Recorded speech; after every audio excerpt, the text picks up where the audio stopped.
bu. O'tirsa o'tiradi, tursa turadi. O'z holicha, o'z ixtiyori bilan turmaydi, o'z ixtiyori bilan yurmaydi.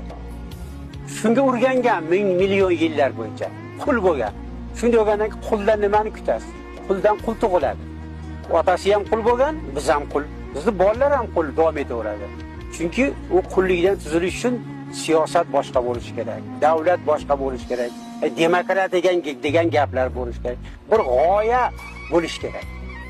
Yo siyosiy g'oya, yo milliy g'oya, yo diniy g'oya, har holda bir g'oya bo'lishi kerak. G'oya atrofida birlashsa, bu xalq sekin-sekin yangi avlodlar kelib tarbiyalansagina bir narsa bo'ladi. Lekin bugungi siyosatimiz, bugungi ahvolimizda hech narsani ko'rmayapti. Bu 100 yil davom etadi.